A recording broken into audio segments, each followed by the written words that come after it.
for visiting our center, and it's nice to see that when people are coming and taking part in these events, and especially when you throw a party and then if no guests come, then they'll feel really bad. So thank you, all of you, for coming and being part of this our program. So I'm going to start with a couple of Quranic verses. I'm going to translate it and add a little bit of commentary and a little bit of context to it. أعوذ بالله من الشيطان الرجيم بسم الله الرحمن الرحيم واعبدوا الله ولا تشركوا به شيئا وبالوالدين إحسانا وبذي القربى واليتامى والمساكين والجار ذي القربى والجار الجنب والصاحب بالجنب وابن السبيل وما ملكت أيمانكم إن الله لا يحب من كان مختالا فخورا. And the translation of this verse is, and as the essential basis of contentment in individual, family, and social life, worship God and do not associate anything as a partner with God. And do good to your parents in the best way possible, and to the relatives, the orphans, the poor, the neighbor who is near in kinship, location, and faith, and the neighbor who is distant, the companion by your side, either when we are traveling or in the family or in the workplace, and the traveler, and those who are in your service. Treat them well and bring yourself up to this end, for God does not love those who are conceited and boastful. And another verse, يا أيها الذين آمنوا كونوا قوامين بالقسط شهداء لله ولو على أنفسكم أو الوالدين والأقربين إن يكن غنيا أو فقيرا فالله أولى بهما فلا تتبعوا الهوى أن تعدلوا وإن تلووا أو تعرضوا فإن الله كان بما تعملون خبيرا. And the translation of this verse is, O you who believe, be upholders and standard bearers of justice, bearing witness to the truth for God's sake, even though it be against your own selves or parents or relatives, whether the person concerned be rich or poor. Bear in mind that God is nearer to them than you are and more concerned with their well-being. So do not, in expectation of some gain from the rich or out of misplaced compassion for the poor, follow your own desires, lest you swerve from justice. If you distort the truth or decline to bear truthful witness, then know that God is fully aware of all that you do. So in the first Quranic verse, God is mentioning to us and reminding us that we need to be kind to our parents and to our relatives, the orphans, the poor, the neighbors who are close and the neighbors who are far, and similarly all those people who are with us at home, our neighbors, and at the workplace or when we are traveling. And similarly those who are working for us as employees, that we need to be kind, we need to be compassionate to them. And the second verse which I recited, this verse, the translation of it, it's written on the walls to the entrance of Harvard Law School, which is one of the most prestigious institutions of its kind in the world. And they posted the Quranic verse at the entrance of its faculty library, describing the verse as one of the greatest expressions of justice in history. So in this second Quranic verse which I recited, God reminds us that when it comes to make decisions, it doesn't matter if that decision will be against our own selves. That I'm about to make a decision, and if I make a decision in a certain way, then I will lose money or I will lose position or power or whatever. But even then we have to be just. So even if that decision is against ourselves, awil walidain, against our parents, wal aqrabin, against our own relatives. And it doesn't matter if that person is rich or poor. It shouldn't be such that if somebody is rich, then we side with them.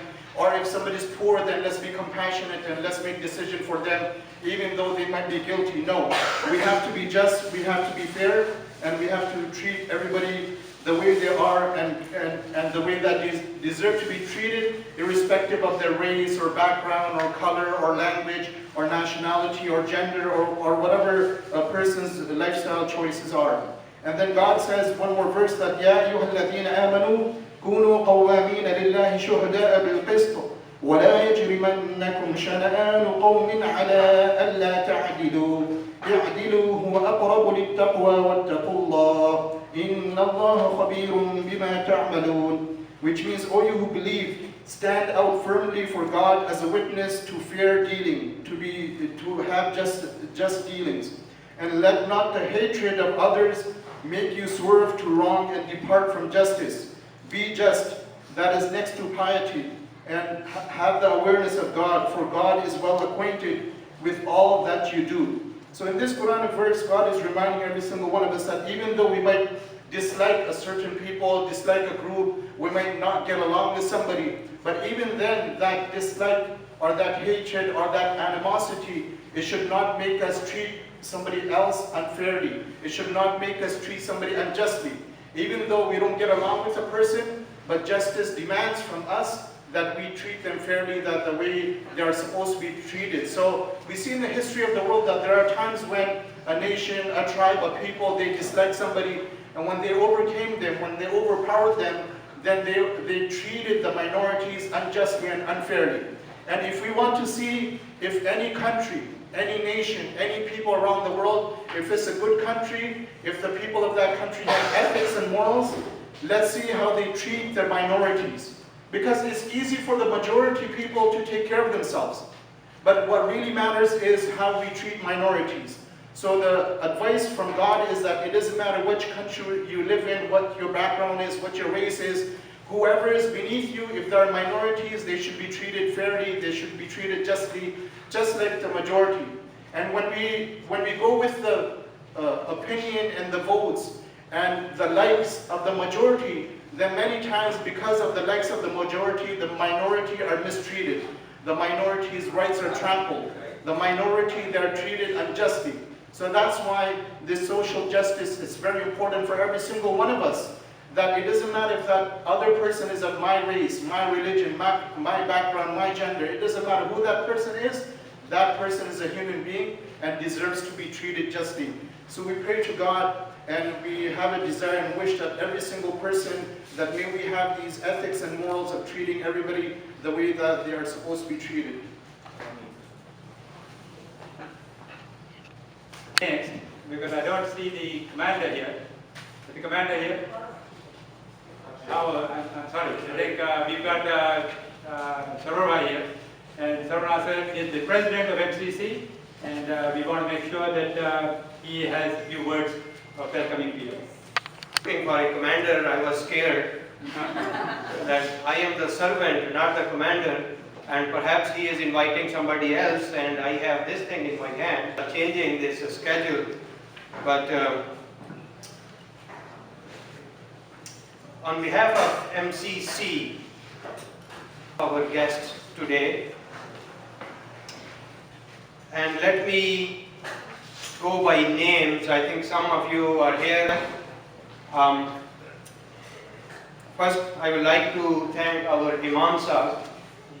He has made my life. He has explained very nicely, and I don't need to go back to explain those things. So let's thank you, Imam Sahib, and thank you, Dr. Sahib. I have Commander Elias Vulgaris. I don't see him, right? Not here. Our police here, our own Askar, he is here. So welcome, Askar. You can hear me over there also. Rima Kapoor, is Rima here? Welcome, Rima. Reverend Jean Darling. No, she's not here. Okay. Communities United.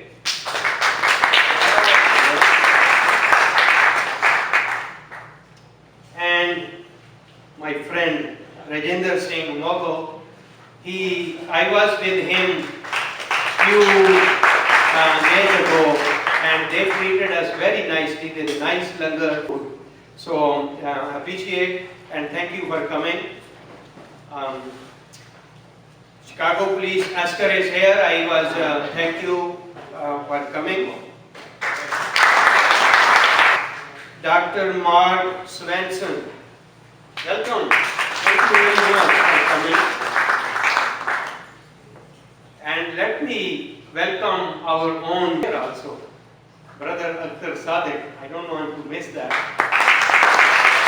He has been doing a great job.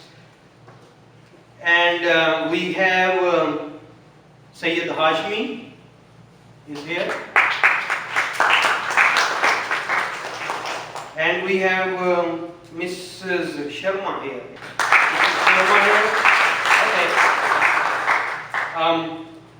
Thank you very much everyone, and I don't want to miss our own Umar Ali of IIIE. He is here. And Brother Rajput, how can I miss you? Thank you very much. Now, let me talk a little bit about, every year we have this outreach program here, and we really appreciate everyone who comes. We invite you and you come here and you share your thoughts. Briefly, as far as outreach is concerned from MCC, since last year we started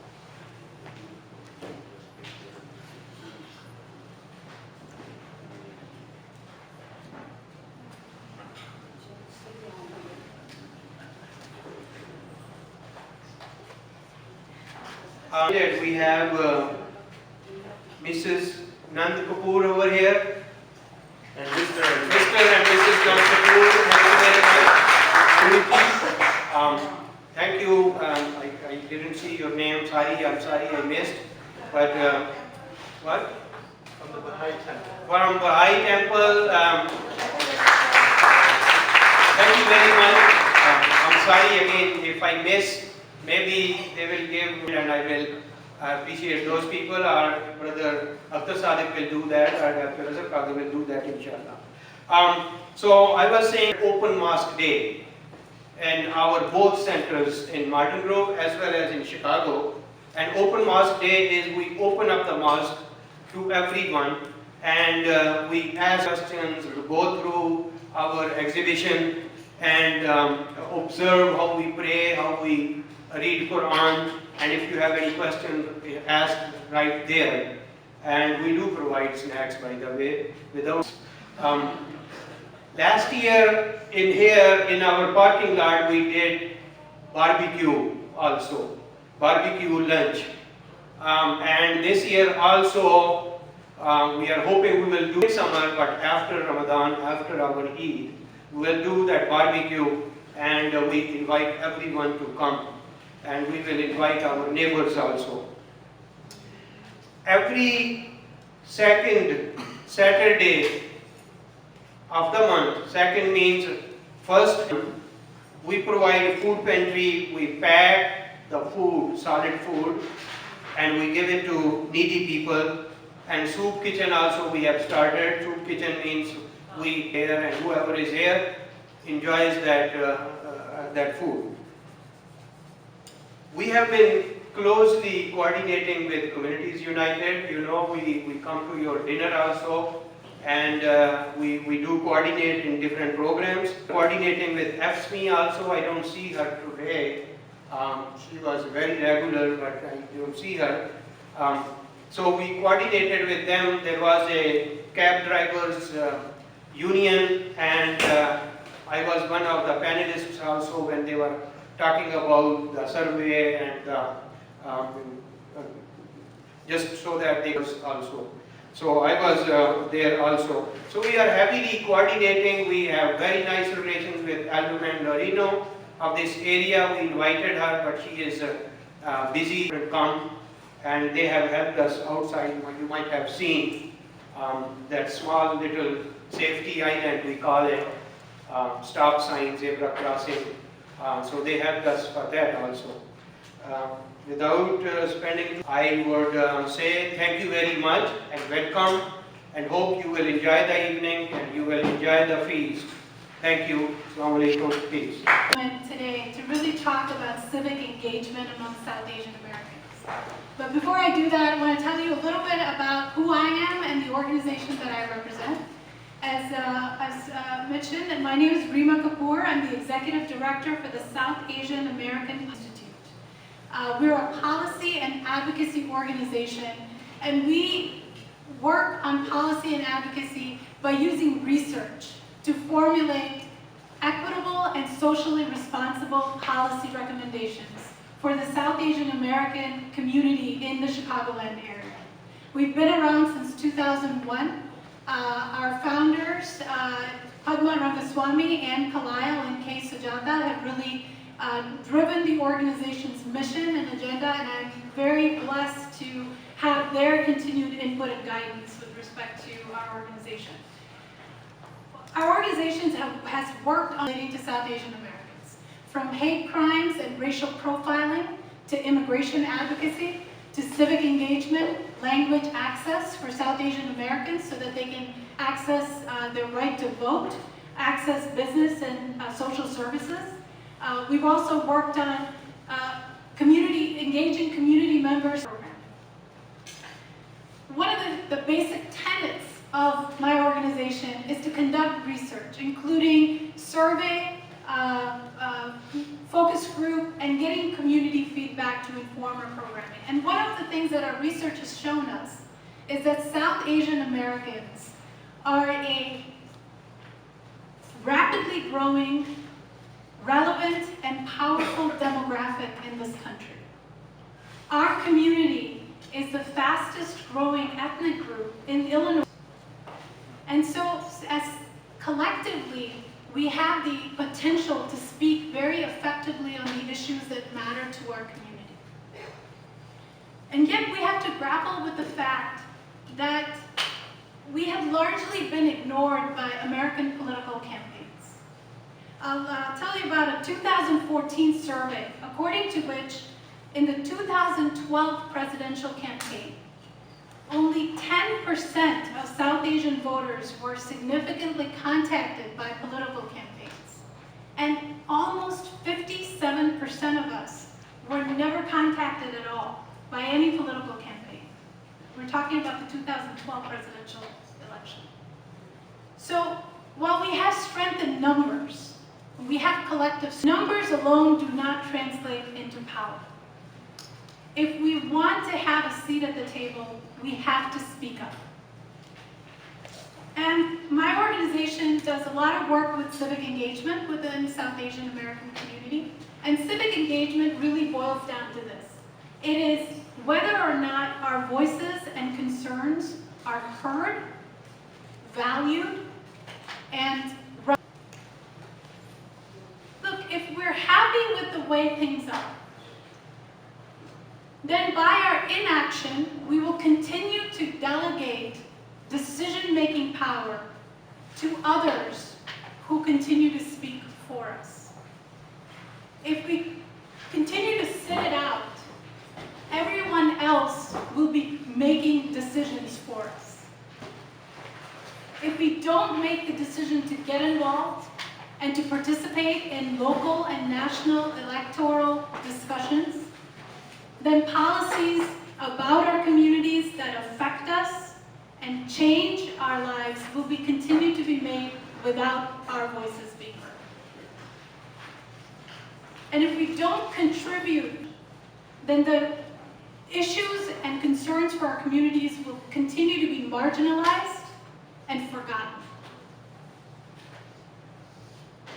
We can't afford to sit on the sidelines, especially given the current political climate, with the increase in anti-immigrant rhetoric, xenophobia. Our communities suffer real harm by the type of rhetoric that is going on. You just have to turn on the TV or the radio to understand what is at stake in the upcoming elections. And while politicians and the media continue to engage in hate mongering, time and again felt the ripple effect of being targeted at both South Asian communities and Arab American communities, and especially our Muslim and Sikh members, community members. So we cannot afford to sit at the sidelines. We can't afford not to fight to our community like language access. Language access at the polls, language access to government and social services, language access in our and translation services in our We can't afford not to have a seat at the table when the powers to be decide what policies will be implemented with respect to comprehensive immigration policy for the nation. So how do we make our voices heard and an opinion honored and respected? How do we combat hate? How do we make sure that our institutions are answerable to our communities? How do we make sure that our interests are represented when the nation decides what is immigration policy with respect to new members of our community who are coming in and who want to come into this country? Well, a clear answer is we have to show up to vote. We have to take part in electoral discussions. We have to vote in local elections as well as national elections. We have to be part of agenda building by contacting our local aldermen, our local officials. When politicians see the South Asian American community take part in the political process, that is when they will notice us. That is when their political campaigns will start contacting us. And that is when they will take the issues and concerns that matter to us and take it to state houses of government and national houses of government and legislate on our behalf. Thank you. Permanently active in the community, and of course a huge inspiration for people at MCC. We started working with them many years ago, and I think we had a lot of dialogue, community dialogue that took place right in this room about 20 years ago. And from there on, that was used to be Albany Park Neighborhood Council. Now they are calling themselves Communities United. To have them back again, they will talk about their programs, and you would be inspired by the presentations that they have. Maria, the mic is yours. Here, and I started with the education issue, working with schools, and then I went over to housing, and then healthcare and immigration. But I'm going to start talking about the housing issue, which we are working to try to keep affordable housing in the neighborhood. And we are working with a developer who buys the properties that are in foreclosure with the banks, and then he fixes up the buildings and then he'll rent them at lower cost. So far, we have, our developer has bought about, I believe, 24 buildings, about another 50 waiting to see if we can work something with the banks. It's going to happen, and we pray that we can keep our longtime residents and anyone who wants to stay in this neighborhood and not have to pay the high cost in rent. So for healthcare, immigration issue, we've been working on something where that helps people who are uninsured. It doesn't only qualify just anyone who can't afford insurance, because a lot of people have fallen through the cracks when Obamacare came in. I can't afford it, and I can't even get the public assistance because they say I earn too much. So I am without insurance, and it's really hard on a lot of us, especially when we become ill. And so this program, what it's supposed to do is try to create a medical home for the person. Usually what people do is they'll go looking for different clinics or programs or maybe health fairs. So all their records are scattered. So what we're trying to do with this HC3, which is called, it's Healthy Communities Cook County program, with which will be instead of health plan, but it's a program that gives you a medical home, and it'll be based on what you earn, how much you earn. That's how much you would be paying. But all your records would be in one clinic, and then they would be referring you to different kinds of specialists. But then the records would always be in that medical clinic. So we're also planning a town hall, which they will be telling you more about.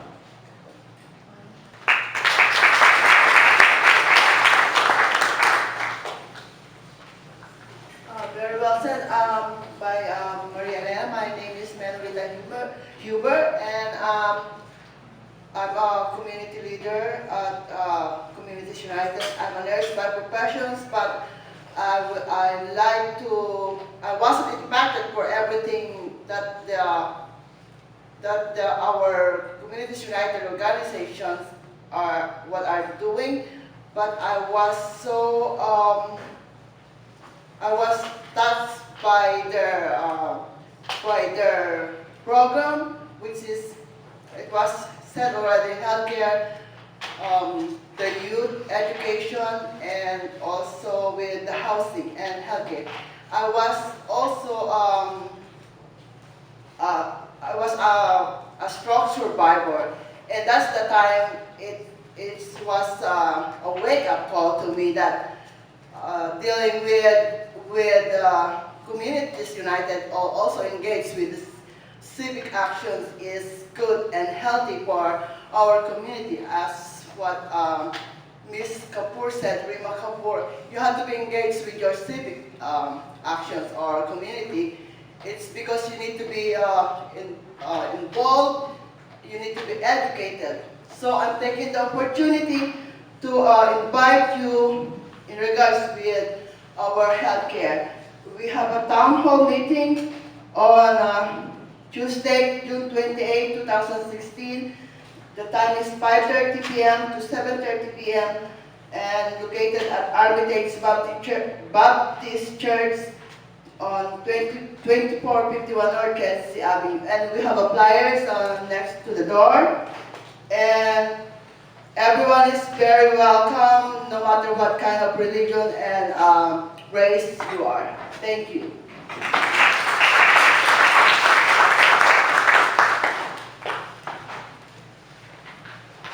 Hello everyone, my name is Jade and I am a youth leader with Communities United. So me and Angel are going to talk about some of the victories the youth team has had. One of them is SB 100, which is the end of zero tolerance in the schools, which is basically we're trying to lower the suspension rates in our school for young people, and this bill was passed by young people like me, which is awesome because the young people need a voice too. From this great victory, we are now working on a new bill, well, a new campaign called the Educate, Don't Incarcerate campaign, which is to end the school to prison pipeline. So yeah, that's one of our victories that we had. Now I'm going to pass it to Angel, and he's going to talk about others.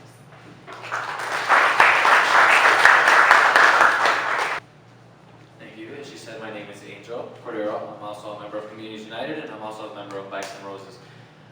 So another thing that we had is, along with a bunch of other students from my school, Prosser Career Academy, were given the opportunity to work on a mural with one of the schools that's in our neighborhood, an elementary school. So we recently posted that mural, and we paid youth to make. I'm going to do, I believe, 2 more murals in other schools in the neighborhood. And we are also going to be leading into another 80 youth jobs through Bikes and Roses, teaching bike mechanic skills and other important skills, how to manage your money and things like that. That's another thing that we also have a victory with. Thank you. But he said no yesterday. My name is Sheikh Muhammad Rajput. If you remember Sheikh Muhammad or Rajput, either way it's okay. I don't mess with these. Also, I want to ask for forgiveness. I'm not trying to brag, but forgive me for saying I'm the one who started.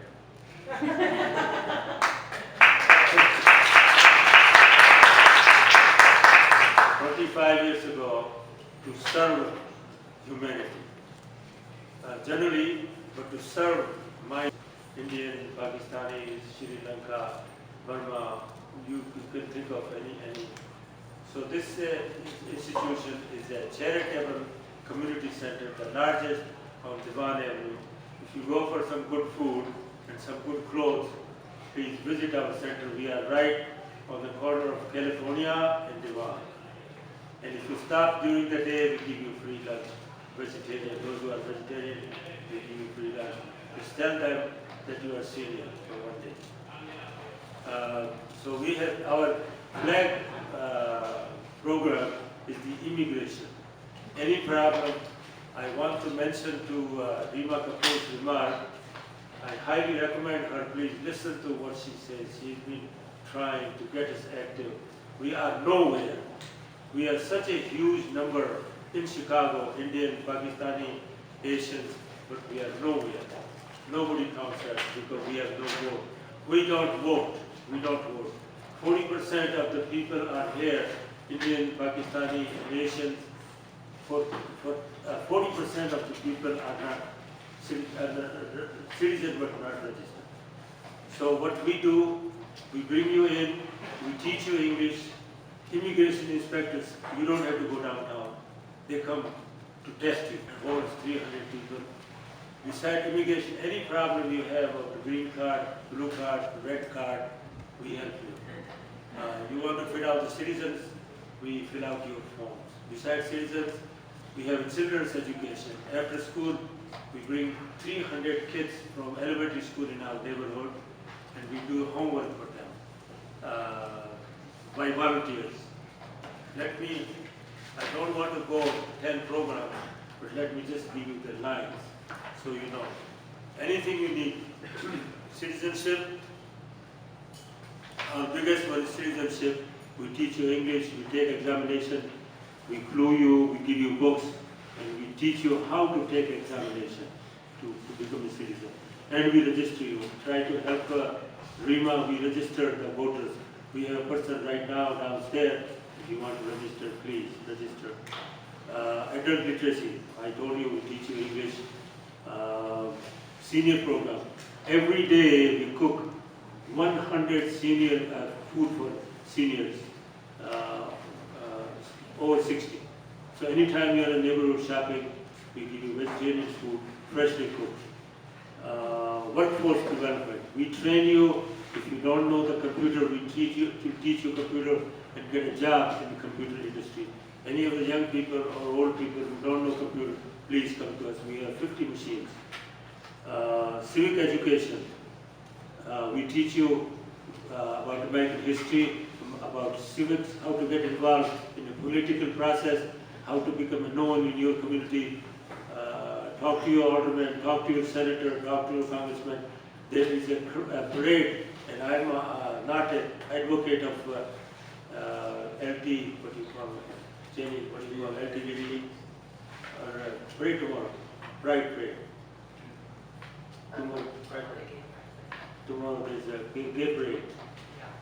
Please try to see the politicians, go and watch how much progress they have made. The gay community 10 years ago was not so accepted. Now it's a fashionable thing, and people tomorrow. And say hello to the politician. Every politician will be there. Look at their power. It's the power of voting. So please wake up. Civic education, youth development, computer education, I mentioned in 50 machines. Public benefits.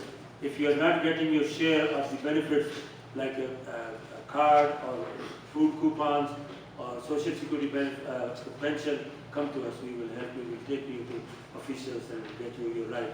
You are entitled if you are a citizen. If you are not citizen, you are not entitled to stay. We have legal clinic. Once a week we have 2 or 3 lawyers. If you have small problems, we don't handle divorce. Any other small problem, house, home closing, loans, we help you free of charge. If you have a problem with the closing of your home and the bank is kicking you out, come to us. We'll go to the bank, talk to the president, and let you stay. And this is all free, no charge. We are located at 6328, please write it down. I have flyers if you want to pick it up. Again, free, no charge. 6328 North California. 6328 North California. Indo-American Center. It's a 25-year-old institution. Azerbaijan, thank you for giving me time. Rajinder Singh Mato, and I'm a Sikh, as you can see from my external attire. We have 3 places of worship. I can see old faces, Dr. Gafoor. How are you, sir? Yeah. Last time I think I was here at MCC maybe about 20 years ago. I don't know if I may have come in afterwards once, twice, but was involved in the Council of Parliament of World Religions, and I was a trustee. And at that time, there were several people on the board from MCC, and I think we were doing a lot of interactive programs at that time, and I came down there. So we have 3 places of Sikh worship in Chicago area. One is on Devon in Western. Second one is in Wheaton, Illinois. And the third one is in Palatine, Illinois. And that one is the oldest one. Actually, that was the first one, a Sikh place of worship, opened in Midwest. It opened in 1979. At that time, people from 100 miles place away, they used to drive to Palatine to go to a Sikh place of worship. I'm a volunteer at Palatine Gurudwara. Gurudwara means Guru's Dwara. Dwara means house. It's Guru's house, Guru's place. Sikh, by the way, the word Sikh itself means a student, a learner, a disciple. And the Guru means a teacher. Everybody knows the Guru, somebody who enlightens you with their teachings and dispels the darkness and gives you knowledge. So Gurudwara is the place of worship for the Sikhs, 3 of them. And my job is like being an external outreach coordinator.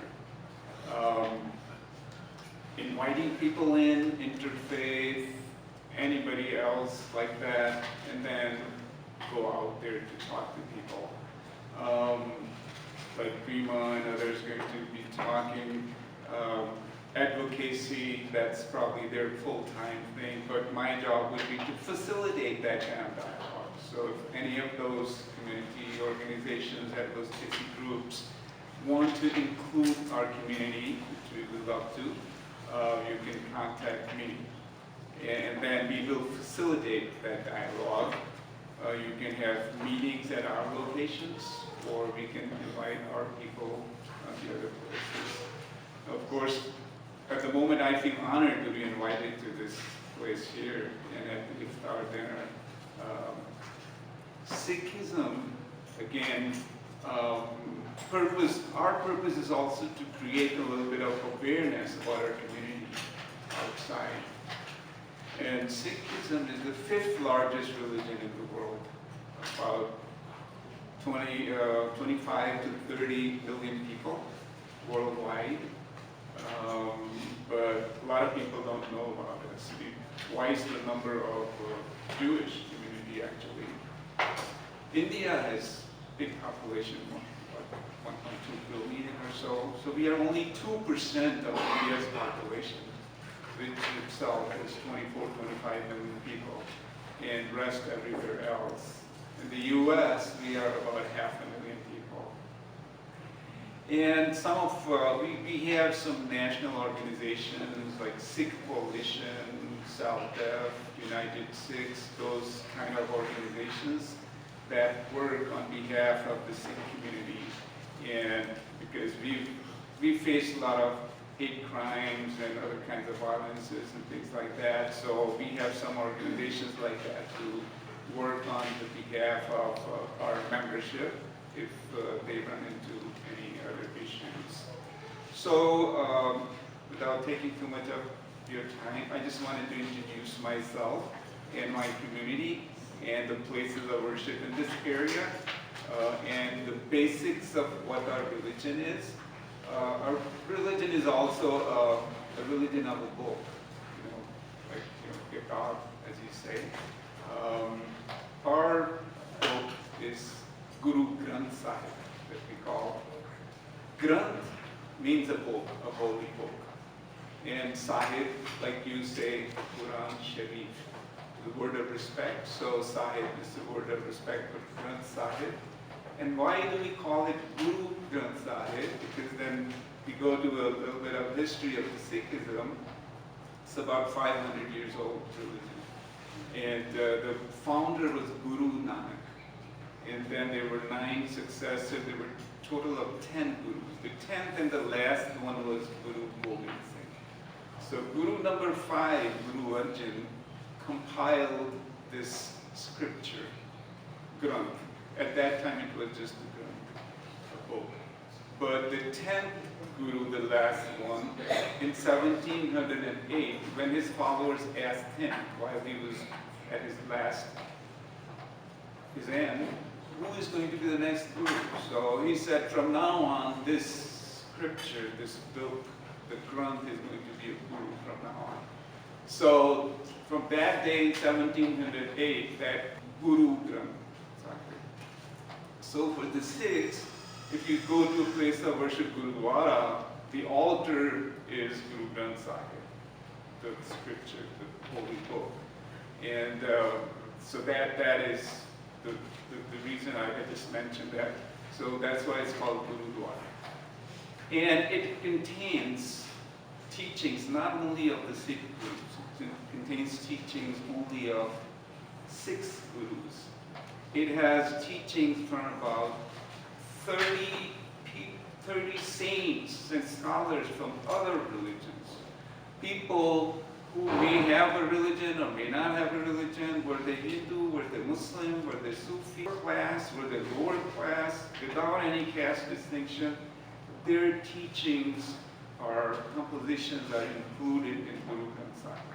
So when we bow to our scripture, we are bowing to all those people whose are the saints whose teachings are into Guru Granth Sahib. So one of the teachings is in there, Guru Bani.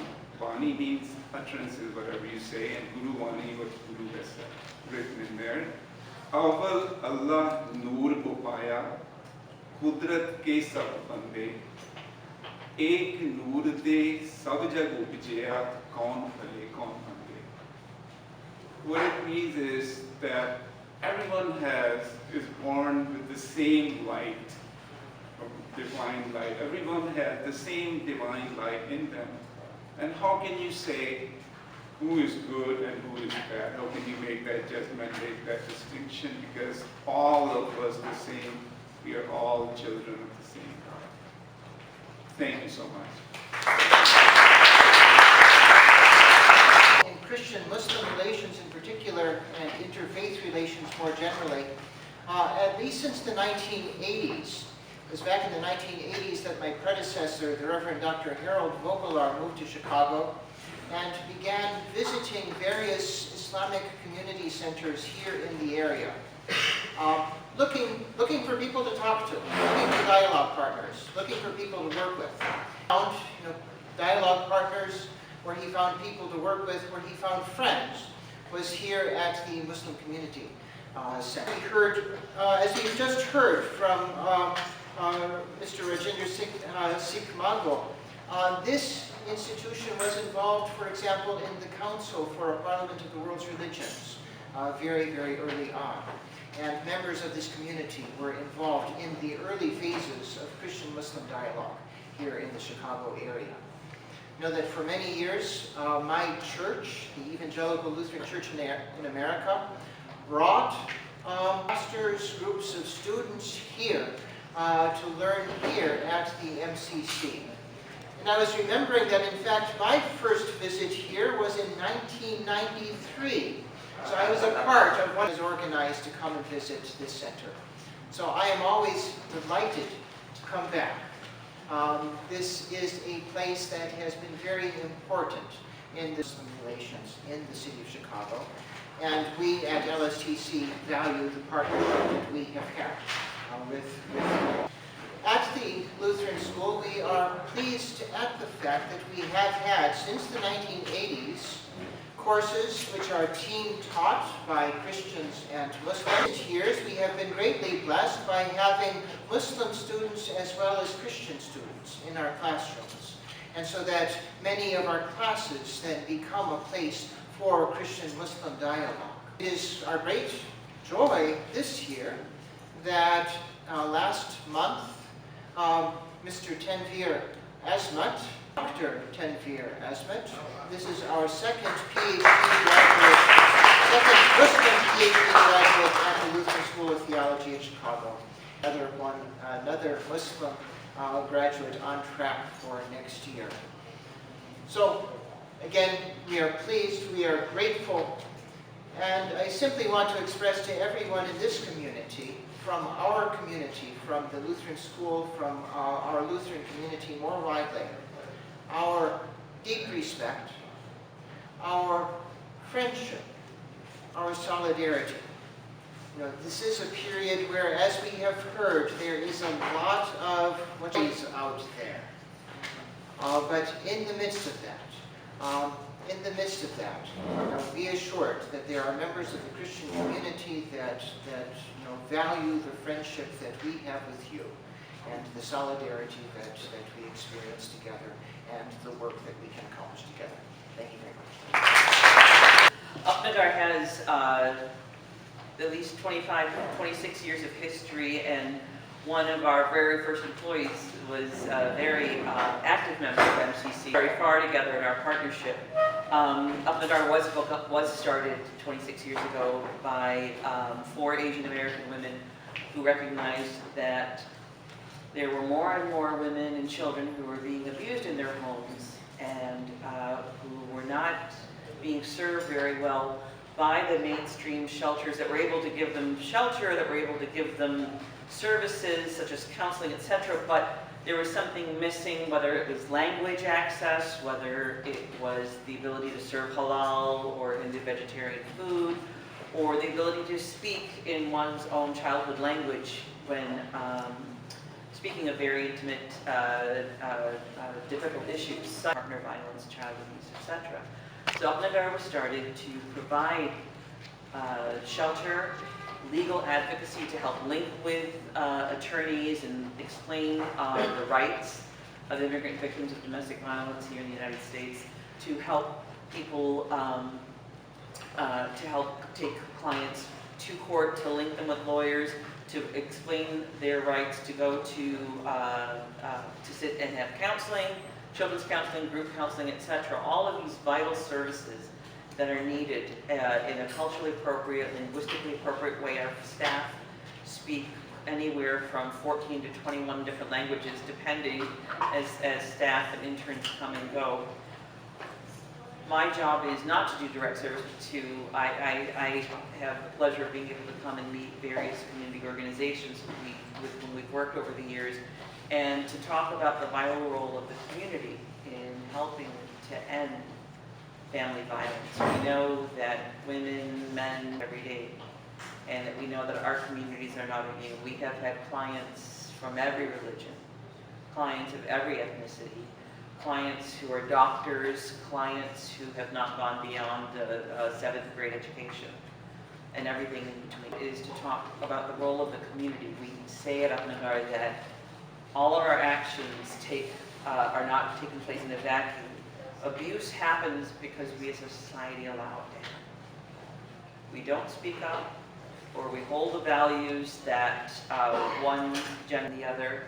We don't allow our girls to get fully educated so they have the opportunity to take care of themselves and to be financially independent should their partner betray them by hurting them and abusing them. And we try to let people know that abuse takes many different forms. It's not just physical. That there are various forms, various ways in which women and men are being abused by their partners, whether it's financial, whether it's emotional and mental abuse, control, domination, stalking. All of this we've seen. in our communities. We've seen religious leaders try to talk our clients into going back to their abusers, saying nothing is.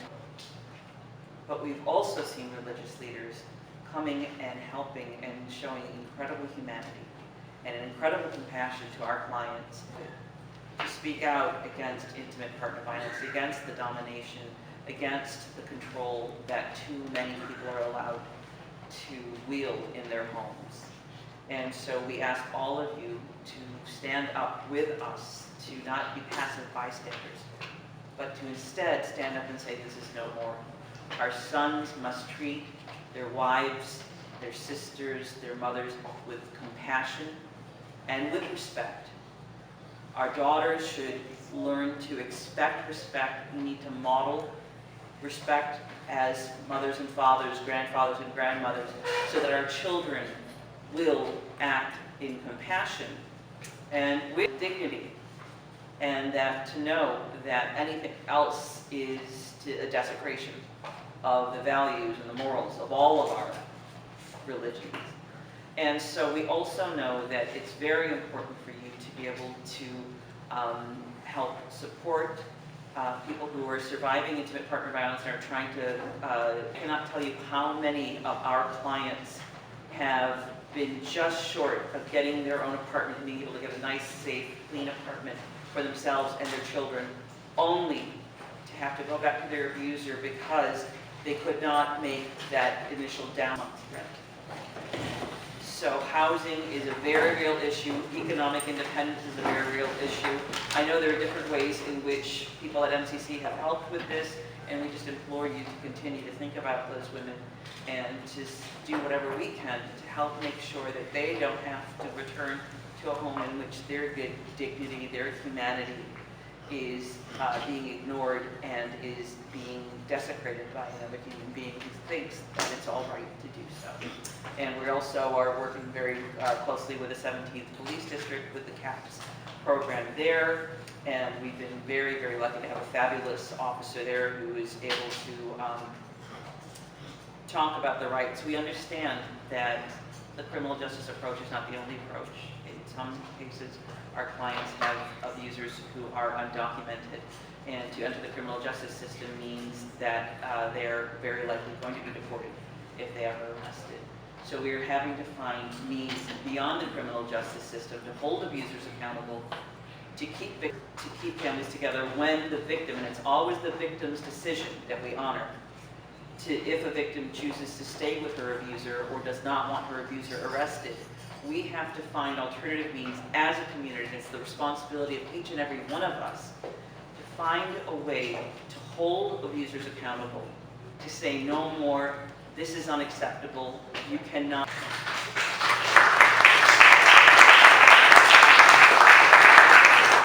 So that women and men and children have the opportunity, if they want to use the criminal justice system, if they want to find another way of restorative justice, balanced restorative justice within the community, whether a family wants to try and settle it, we need all of you to stand up and to help. And just to let you know, it's the most active and vibrant youth group in Albany Park is Communities United. And so I want to just take a chance while we have the ears of the youth here. I have a 15-year-old daughter who every day is subjected to the behavior of men who think it's all right to slow down their cars and yell out their window and say things to her. And none of us are stopping that. One young woman, her youth worker, and they quantified, and she said, how many times are you harassed by men on your way to the train, on the way to school, from the train, in the schoolhouse, and then back? And she said 70 times. They quantified it, 70 times a week. A human being is treated like an object, is subjected to comments that make her feel degraded, unsafe. It's absolutely unacceptable. And we have with the 17th Police District, there are times when it's totally appropriate to work with the police, and in this case it was to work with the 17th Police District CAPS domestic violence program to speak out and to let people know what their rights are. And we had a chance to hand out information on street harassment and on various resources. There's an incredible history in Chicago, Rogers Park in an uptown, of speaking out against street harassers. And I've got information here as well as information on Upnagar if any of you would like to bring Upnagar into your home, neighborhood, community group to talk, or your workplace to talk about the work that we do and how you can be a part of the solution. Please let me know. We are very, very happy to partner with any community group. So thank you very much. I had a wake to go to. One of our officers passed away, so I had to go to the wake. But I went to the prayer last year, and I just felt the presence of God at your prayer, and that just made me feel so welcome and and felt your support. The Muslim community, as all communities, are very, very important to me. I've made good friends from all communities, and I intend to keep that going. Outreach with different communities in the 17th district. We've got a Muslim outreach officer, Officer Askar, who does a fantastic job with the Muslim community. We have a Hispanic community liaison, we have a Korean community liaison, and we also have a Jewish community liaison. Your feedback is very, very important. That's why I'm doing all this, so I can get your feedback.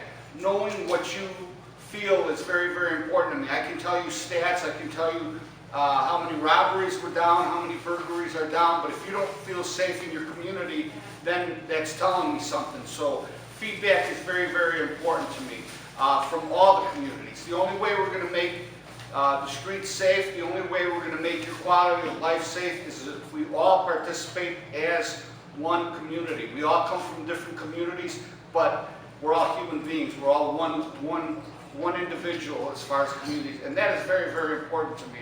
Every single community, and I will keep that up. The one thing that I notice about the Muslim community is the youth that come out, and to all the young kids here, yourself there, please remember your culture, remember your traditions. You have a proud culture, proud tradition, proud religion. All of the kids, please remember that. You know, when kids, I always say that, even though I'm Greek Orthodox, when kids are in church, when kids are in the mosque, when kids are whatever religious institution they belong to, guess what? They're not out on the street causing problems. They're not out on the street being victims. So I commend all the young people that go to the mosque and do their prayers and go into school and everything.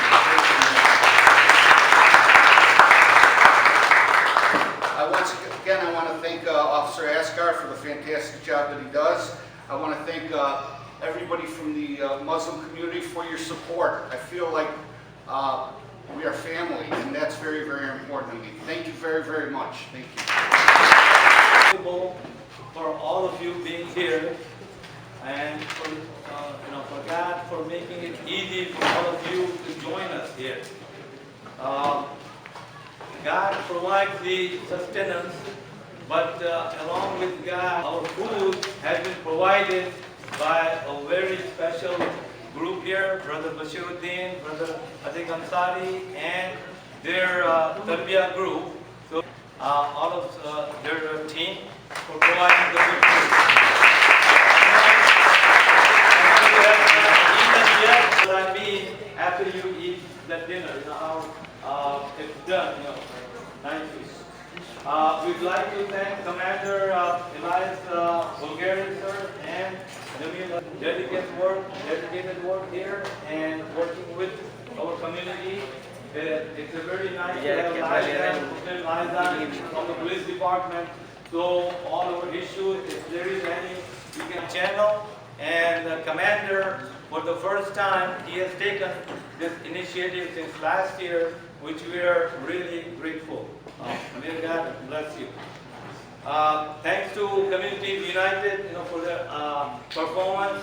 All of you heard their diverse activities that they do, and that is really appreciated. NCC has been part of CCN. You have not heard from CCN, but Dr. Azhar Khader He is the pioneer of CCN, and all of you know he's been involved in the healthcare of the people and well-being of all the people, and we really appreciate Dr. Qadir not only as a CCN, but he's one of the pioneers for this Interfaith group here and our team member. Also, Indo-American Center, Brother Rajput, he elaborated all the activities they do out there. Rima Kapoor from Sapri that you heard. Lately we have tied up with them to do different programs together. And I think in the future we'll be cooperating a lot more different activities. Not only with them, but all of these other organizations that you heard. We like to expand, and I request that we want to enhance all the programs that we have going on right now, how to make it safe and better for all the human beings and all the communities around. I'd like to also thank Dr. Swanson to come all the way now from south side and join us. Too bad we missed your wife tonight. Rajendra Singh Madho from the Palatine Gurudwara. We have been in touch with them, and it's like to combine for different causes. I also like to thank IEEE, who is here. You did not hear from them, but maybe later on, Brother Umar is here, and we appreciate his presence. Above all, I'd like to the Interfaith team and the building committee, including Brother Arif Lakra with his team. He worked so hard to make it this possible. Also, Catherine and James Unger, we really appreciate you joining us here. And from Baha'i Temple also. If I missed somebody, I really apologize, but our own community members and the media, Brother Sayyidullah, of Urdu Times, he's always been so gracious in all the events he comes. He was just we really appreciate that. So may Allah bless all of you. I think the topic today was standing up for the justice, and I just want to make a brief remark. Lately, all of us, we saw Muhammad Ali passed away, and you heard and saw that you never heard before about how much he cared and how much he stood up for the justice, how much he sacrificed in the brief, for that cause that he believed very strongly in. My question to myself and all of us around here, how much are we willing to sacrifice to stand up for the justice and compassion? We need to evaluate that. We need to work together as much as possible in different activities. How can we improve the lives of those innocent victims and maybe, possible victims. So that's my appeal to all of you. Now I will also, in the end, make a dua, a supplication in Arabic and briefly in English also. Allahumma anta salam wa minka salam wa ilayka yarji'u salam. Hayyina rabbana bis salam wa rabbina wa da'ala salam. Tabarakta rabbana wa ta'ala ya dal jalali wal ikram. ربنا آتنا في الدنيا حسنة وفي الآخرة حسنة وقنا عذاب النار. Okay, and the translation is, O Almighty Allah, you are the peace, and the peace comes through you, and the peace returns to you. O Almighty God, keep us alive with peace and enter us in the house of peace. O Almighty, you are the greatest and of the blessings, the possessor of majesty and nobility. O our Lord, bless us in this world and hereafter, and save us from the hellfire. I would also like to include, please accept this gathering, O Almighty. Continue showering your mercy on all who are present and those who could not make it here. make everyone's initiatives easier and successful, give us encourage and strength to stand up for justice and compassion, and to encourage us to sacrifice for these causes. Have mercy on those who are victims of all kinds of injustices. Keep us engaged in the services to the people in need. Please accept our efforts and forgive our shortcomings. Amen. And thank you all very much. Please wait for the food and rest of the evening, and inshallah there will be more talk and we can network even after that. So don't be in a rush to leave. Thank you.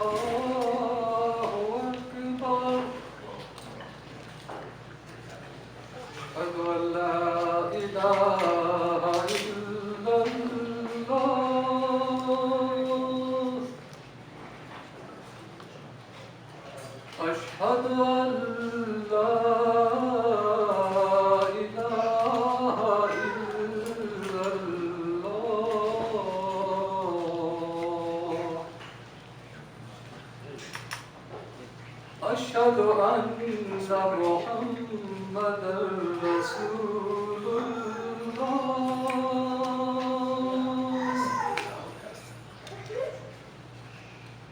أشهد أن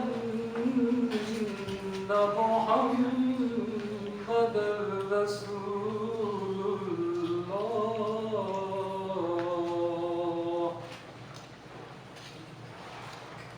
حي على السلام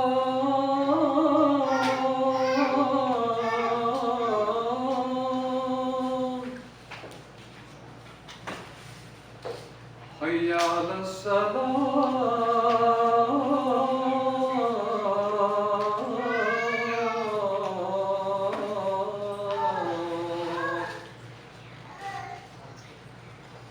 حي على الفلاح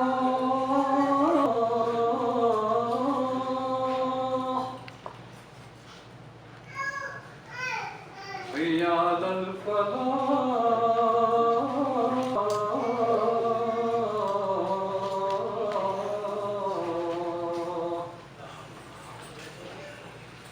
الله أكبر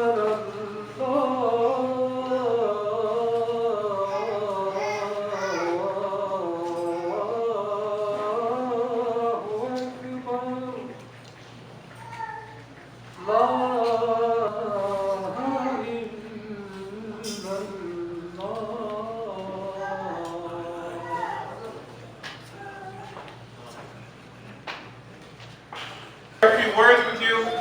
As you know, for those of you who know me, I do wear many different hats. We just got done doing an interview on Radio Islam, where I'm a host on the Saturday show regarding the upcoming Eid Expo, which will be the first United Eid. Already some 5,000 people have registered for the Eid to be at Navy Pier on July the 6th.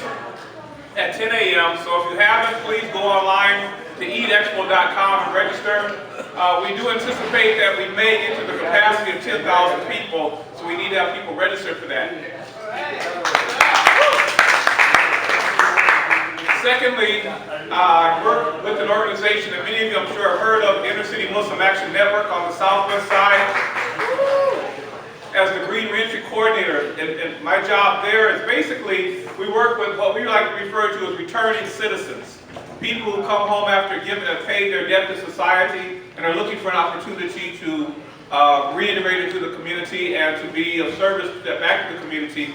In our position, we train them in from the vacant and boarded and gang-infested housing that's in our communities and put it back onto the roles of being decent, affordable housing for people in our communities. So, in civic engagement, as we're talking about this evening, one of the things we recognize is that almost all the people, or I should say all the people not in my particular program, are ex-offenders and on parole. And by law, they were congregating together in a way that they were in violation of their parole. So we were able to pass, our organization, working with the support of many of you all here, Senate Bill 2282, which now says that people who come home from the institutions who are working to rebuild their communities and working to be a positive person in their community are no longer under the threat of being sent back to prison for congregating or associating with other known felons. That sometimes is a good thing. One of the last things we want to mention is probably one of the biggest things that's going to happen in Chicago in maybe 50 years.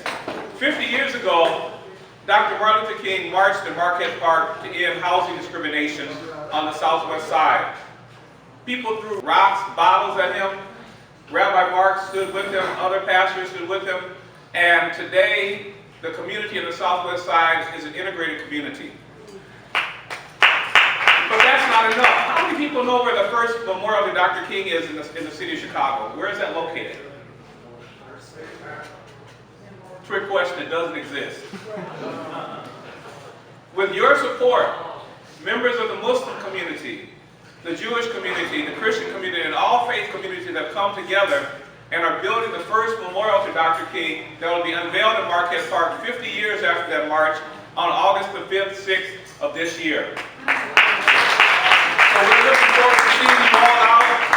We're actually asking if you want to help us reenact this march. That 1,000-mile journey that begins with the first step will actually take place on August the 5th, starting at 63rd in California. And if you go to the imancentral.org website, you can also find links to registering for the march and becoming a part of reenacting that history, as well as we're going to be doing our we only do it every couple of years because it's so big, it bankrupts us every time we do it. But we're coming back, we're taking it to the streets again. One of the largest urban festivals in the city of Chicago, and we're coming back again even more powerful than ever. And we're having it coincide with the march in Marquette Park. So, one last thing, and then I'll get off the microphone. God is so good that He brings us together in places and spaces that we didn't anticipate. And it was really a great pleasure for me to be invited this evening, but it was even more of a great pleasure to reconnect with an old friend, Mark Swanson, Pastor Mark Swanson from we're from Minnesota. Right. And I'd like to thank everyone for inviting us here this evening and having the chance to reconnect with all of you. Thank you. Is going to be the next one who would like to talk a little bit about the programs that they are doing in their community. So give her a warm welcome. Where I get to be in ministry. That's the very church. I am here as a member of the Wilmette Interfaith Religious Leaders, a group of interfaith religious leaders that meet. Paran is sitting right here, and she is from the Baha'i. And she and I and many others from the Baha'i, the Jewish community, the Muslim community, Christians, Protestants, we meet regularly, mostly to get to know each other, to be in relationship in a highly academic community, very affluent community, where people are working very hard to raise their families, to be educated, and it might be a little bit of a bubble community. I am so always honored and feel blessed to be in communities such as this, where people of all faiths are working intentionally together to, in my words, build the kingdom. To have police officers who are getting to know the people in the neighborhood, and the neighborhood getting to know the police officers. We have a police officer who sits on our interfaith religious leader team as well. So the ministry that I do is with the whole family. It's all generations. And I love to be in communities such as this that reminds me of my own heritage and my own grandparents who came here from other countries as immigrants and who lived on the margins but came together as family and as neighbors to uphold their faith, their family name, and their relationships with one another, to get through the hard times, to educate one another, and to live better lives. So I'm really here. Chris Vaden was going to be here also, but he's from the Baha'i, but his wife is very ill with her heart, so just please keep them in your thoughts and prayers. But really, I would like to sing a song that speaks to all faiths and the whole world. I learned it from my sister, but I heard Magpie wrote it. If anybody knows Magpie, that goes way back. And you can sing it with me. I'll sing it to you, and you'll catch on, because it's very simple. And it's called Give Light. So we're going to sing about giving light. We're going to sing about teaching peace. We're going to sing about standing together. And then we're going to sing giving love. Because when we do that, people will find the way. And it's very simple. So listen and sing with me. Because our voices joined together are very powerful. And the message in this song can carry us forth to continue to do what it is we are all doing in our individual way, but as a community. Give light, and people will find the way. See, you already know it. Give light, and people will find the way. Give light, and people will find a way. People will find the way, I do believe. Teach peace. Teach peace, and people will find the way. Teach peace, and people will find the way. Teach peace, and you're doing that. People will find the way. People will find the way. People will find the way, I do believe. Stand together. Stand together. And people will find the way. Stand together. And people will find the way. Stand together. And people will find the way. People will find the way. People will find the way. And now we're going to sing about giving love, okay? Right? Give love with me, our song leader. All right? I'll get him started. Give love, and people will find a way. Give love, will find a way. Give love, and people will find a way. People will find a way, I do believe. Sing that again. People will find a way, I do believe. One more time. People will, I do. People will find a way, I believe.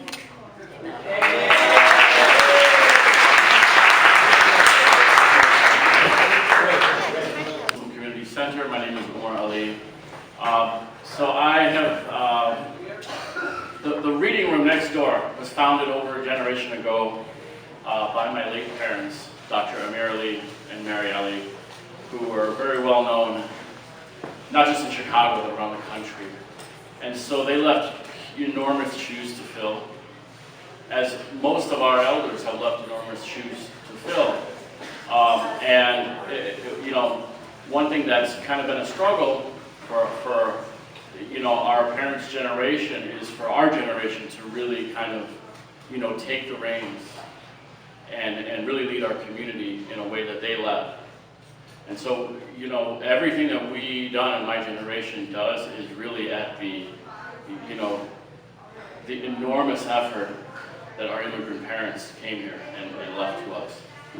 With that being said, what we do with the reading room is We are a space really dedicated to introducing Islam, to being a source of knowledge, a source of really just basic, authentic information about the religion of Islam and about Muslims. And really more trying to break down those barriers. Because what we find, and what I have found, is one of the main reasons why there's a lot of misunderstanding about the religion of Islam is because very few non-Muslims in America actually know a Muslim. Really actually have a relationship with a Muslim. And I give you an example. Earlier today, I do accounting work. You know, I do like bookkeeping as well. So I was at one of the jobs that I do at a restaurant in Forest Park. And my boss, I mean, he's probably, I would say, in his mid-50s. And he's someone who says, he's like, I'm an atheist. I left religion a long time ago, and, you know, let people live. Let them live and let live. But he was telling me about his son. And his son's in his mid-20s, I would say, maybe early 20s.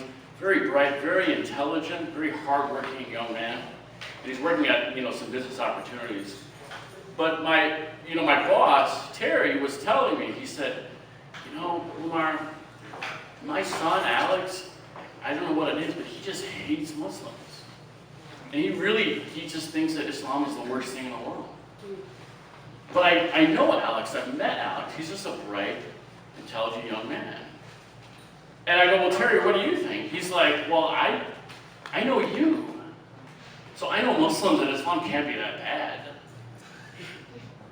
And he's like, I just got to get Alex in here to talk to you. And maybe that'll help him understand a little bit.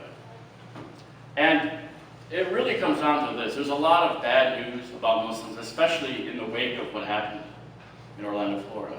There's a lot of bad news. And it seems like those events are happening on a quickening pace. And a lot of the misunderstandings about the religion of Islam is really because there are some bad things being done in the name of Islam. And one of the most revered national scholars in America, Muslim scholars, Imam Zaid Shakir, many times I've seen him answer this question from young people. How do we get past the bad news and bad headlines? How do we help just America in general really know and understand the beauty of Islam? And Imam Zaid Shakir answers it the same way, very beautifully. He says, all of the bad news, all of the bad rhetoric, all of the propaganda and bad media attention, all of that can be overcome with one act of kindness. And to do an act of kindness means that our community and the members of our community have to get to know and have personal relationships with those outside of our faith. And that's one of the biggest challenges for our community. With that being said, that's what our organization has been founded to be a resource for. These brochures have been printed for 30-some years, and they're envelope size. And the number one consumer or reader of these are actually incarcerated Muslims or incarcerated seekers, those who are seeking to know about Islam, but they don't have Google. They don't have little phones. They don't have access to a computer. They don't even have books. So we get letters in the mail every month, dozens of them, asking for information about Islam. So we send out these because they're envelope size and they can read something about Islam. Also hosting the Friday groups. So Dr. Swanson brought a group here a couple of years ago. And I can tell you that in community work, the most enjoyable thing is getting to talk to students, inquisitive students from whatever faith background they come from. They come with sincerity. And that's what really helps, people like me, the little bit that I do, and those in the community, to keep going. Because there's a lot of frustrations in the community. We all know that. But getting to know the students and answering questions and just having good dialogue is what makes it all worth it. So if I could encourage those in the audience who are not from the Muslim community, or if you're from the Muslim community, reach out. Reach out to those in your community, reach out to your neighbors. Just have a human connection with people of, not of our faith, because that will overcome all of the bad headlines and all of the negative things being said out there. And I'd like to close on this. One thing that's really to kind of drive home another point that's already been mentioned. When it comes to community, all issues are local. All issues are local. Whatever's going on in the world is kind of over there. But what's going on in a community are local issues. And I want to re-emphasize that someone's here, Brother Matthew Ramadan, and the project, Re-Entry Project, is facilitating Muslims coming out of incarceration and giving them a path into American society. And that is a local issue and a local project which really deserves our attention and support. And with that, thank you so much for putting together an event. Thank you, everybody.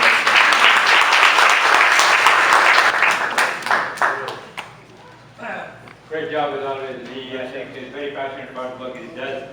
And every Friday you will see him at MCC talking to all of these students that come from Pioneer, as I said.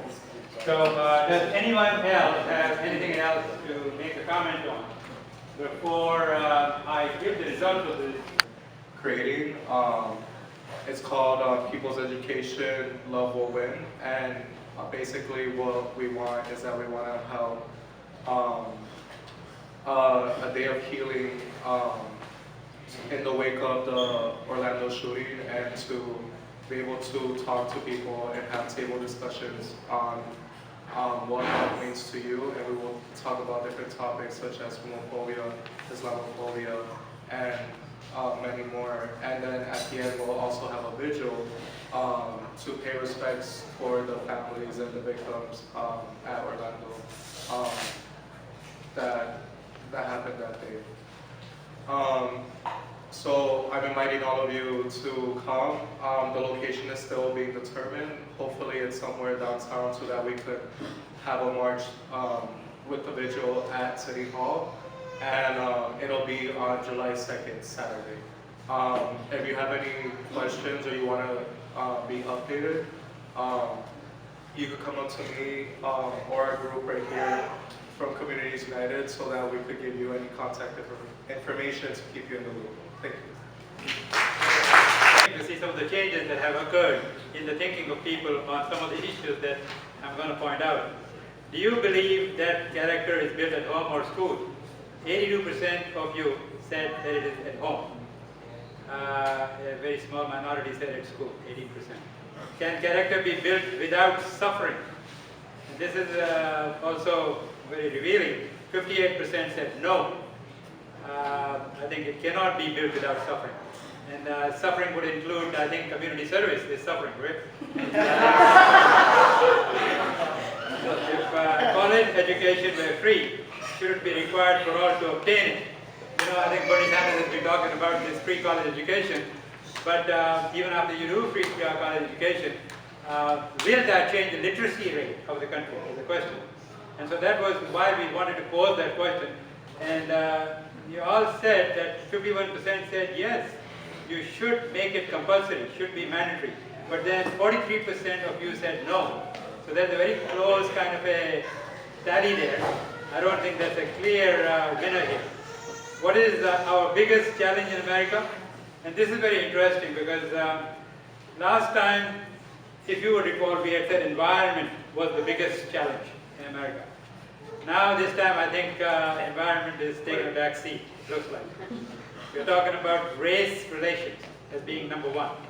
46% of you said that race relationship are the biggest problem. Money in politics, thanks to Bernie Sanders, I think, for pointing it out. 40% said yeah, 40% said that's the problem. So I think there's a fairly close two of those main issues that we're talking about.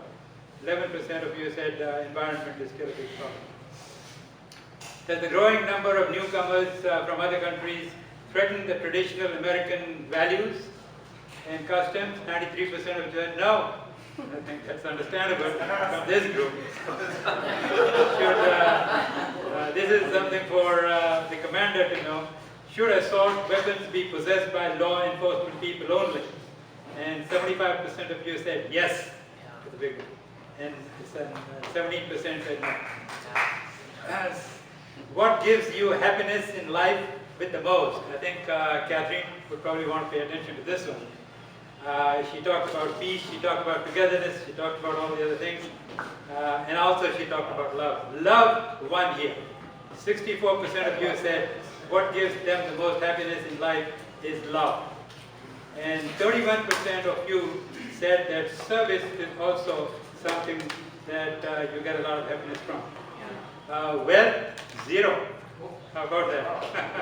I think some of you are probably going to realize that wealth does play a role in your happiness. To encourage voting, should registered voters be paid $15 each to vote. And this comes from the experience of Australia, where actually people who go to vote are paid. And they have found that by paying people, then the number of people that are going out to vote has increased for them dramatically. But you all said no. I said 79% of you said no, and only 13% of you said yes. Do you believe our reliance on military force to defeat terrorism is the best way to fight terrorism? As expected, 72% said no. Do you believe that raising the minimum wage to $15 an hour or more would hurt most businesses? I think the Republican point is that yes, it would hurt, and the Democratic point is that no, it won't. And you are obviously all Democrats here. Do you believe America should continue to be the policeman of the world? Yeah, I think everybody said no. 73% said no. That's also understandable from you all. Do you believe ethnic pride creates difficulties for national unity? And part of the reason why we are asking this question is because I think you will see that on July 4th, Devon Avenue does not seem to be that active in the celebration as it is on India Day or on Pakistan Day or even other national days.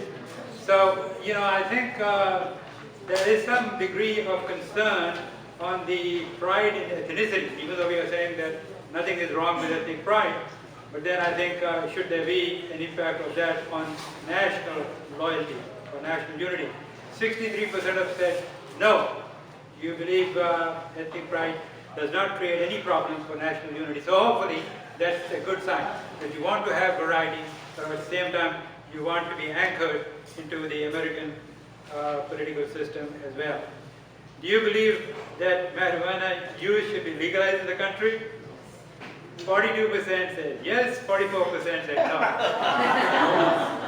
I don't think that that's going to be solved by this group. Do you believe that homosexual behavior is due to a genetic predisposition? Well, let's see what you all said. You said no, 55%. 32% of you said don't know, which is a very honest answer, I think. And 13% said yes. So I think the jury is out on that, but I suspect the majority of you here are saying that it is not a genetic predisposition, it is an acquired behavior. Do you believe that providing abortion on demand does more harm to society than good? You should know that at least about 1 million abortions are carried out every year in this country. Even though the number is going down, but then there's very, very significant number still that we contend with. So what did you all say? 59% said no. So the question was, do you believe that providing abortion on demand does more harm to society than good? So you're saying that no. 24% said yes. If the election were held today, who will you vote for? 52% said Hillary, 6% said Trump, and 42% said neither. That's a problem, isn't it? So a lot of you are obviously not happy with either one of them. So Trump is the winner. But I think you need to get involved. That's what the message is for Sapri, and I think they're talking about that too. Do you believe the private lives of people seeking public office should be of no concern to the voters? 58% said no. And 28% said yes. So do you believe that private lives of people seeking public office should be of no concern to the voters? That's the answer, no. when you think of America, what impresses you as its highest value? This is very interesting. You have often heard the Republicans talk about liberty and freedom, and I think you've often heard the Democrats talk about a little bit more on the social justice issues. So what we have in this group here, for the question was framed with 4 things in mind. I think freedom was one, justice was another one, compassion was the other one, opportunity was another one, security was the other one. And I think opportunity won here.